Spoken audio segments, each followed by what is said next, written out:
અમરેલીની અંદર અવારનવાર દીકરીઓને લઈને ક્રૂર ઘાતકી અને સમાજમાં ક્યારેય સ્વીકારી ન શકાય એવી ઘટનાઓ બની. અગાઉ પણ અમરેલીમાં નિર્દોષ દીકરીના સરઘસની ક્રૂર ઘટના બની. એના આંસુ, એની પીડા હજુ ઓછી નથી થઈ, આંસુ સુકાયા નથી, ત્યાં નવી ઘટના બની.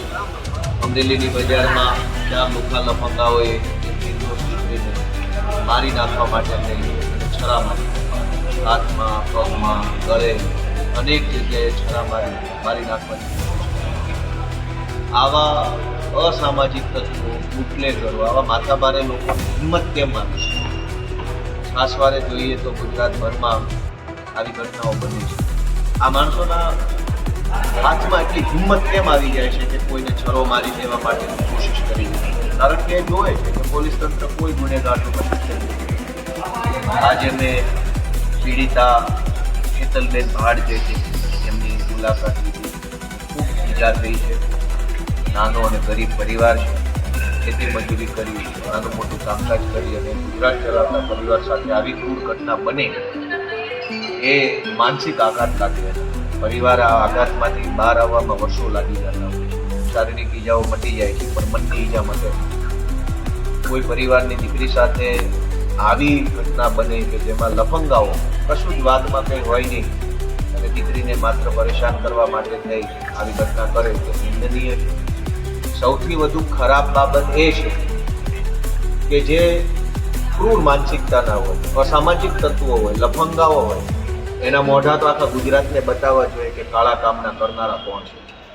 પણ અહીંના રાજકારણી અને અહીંની પોલીસે જાણે કે જમાઈ હોય એમ ગુંડાઓને મોઢા હાંડી, પોતાના જમાઈનું મોટું કામને બતાવવા ન માંગતા હોય એવી રીતે આરોપીના મોઢા સંતાડી કાળા કપડા પાછળ છુપાવી અને એ આરોપીના કયા નેતા સાથે ફોટા છે, કયા નેતા સાથે બેઠકના સંબંધ છે એ લોકોને જાણ ન થાય એટલે નેતા અને પોલીસ બંને કાળા કામ કરનારાનું મોઢું સંતાડે.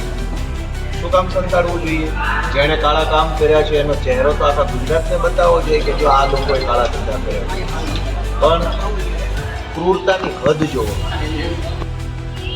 અસંવેદનશીલતાની હદ જુઓ કે કાળા ધંધા કરનારાને કાળી ટોપી પહેરાવીને લઈ જાય જેથી કરી કોઈ ખ્યાલ ના આવી જાય કે આ કોનો માણસ છે, આ કોની સાથે જોડાયેલો.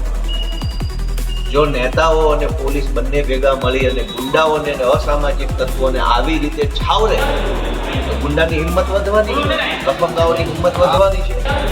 જે લોકોએ હજુ ક્રાઇમ નથી કર્યો, જે લોકો કોઈની બેન દીકરીની પાછળ ખરાબ નજર કરે છે પણ હજુ છરો નથી માર્યો, એવા લફંગાઓ પણ જોઈ રહ્યા છે કે આમને પોલીસ જમાઈની જેમ હાંચવે છે તો અમને હાંચવશે. એટલે ક્રિમિનલોની એ અસામાજિક તત્વોની હિંમત વધવાની છે. આવા ક્રિમિનલો દીકરીનું સરઘસ નીકળ્યું પણ આવા લફંગાઓને તો હાંચવવામાં આવે છે. તો સમાજ જોઈ રહ્યો છે કે એક નિર્દોષ દીકરીનું આજ અમરેલીની બજારમાં સરઘસ નીકળ્યું પણ આ લફંગાઓને કેમ મોઢું હંતાડવામાં આવે છે? કોના કહેવાથી મોઢા હંતાડો છો? કાળા કામ કર્યા છે, બતાવો મોઢું. તો કોણે કાળા કામ કર્યા છે? એટલે મારી એટલી વિનંતી છે કે કાળા કામ કરનારાઓને, અસામાજિક તત્વોને, લફંગાઓને આવી રીતે છાવરવાની કોશિશ નેતા કે પોલીસે કરવી જોઈએ નહીં. આવા લોકોને ઉઘાડા પાડવાની જવાબદારી તો પોલીસની છે, નેતાની છે. સમાજને પણ અમે વિનંતી કરીએ છીએ કે આવા ધંધા કરનારા કોઈ વ્યક્તિઓ હોય તો એની વહેલી તકે જાણ આગેવાનોને, પોલીસને, કે જ્યાં તમારે સમાજના વડીલો એને વહેલી તકે કરવી જોઈએ. કેમ કે ઘણીવાર મોડી જાણ થાય ત્યાં સુધીમાં તો લફંગાઓ ખૂબ આગળ વધી ચૂક્યા હોય. શરૂઆતમાં સમાજ કે કુટુંબ સહન કરે કે અમારે કોઈ નથી કેવું.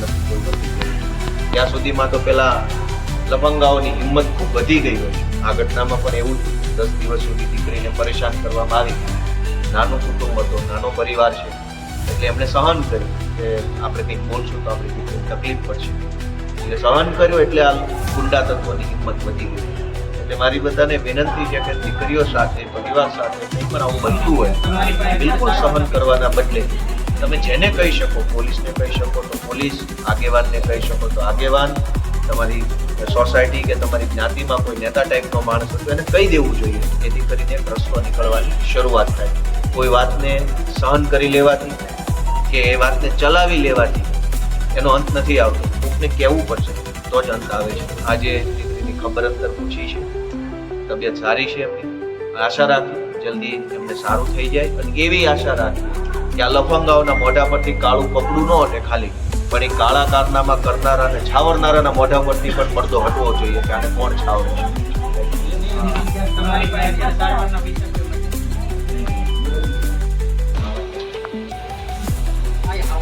ડૉક્ટર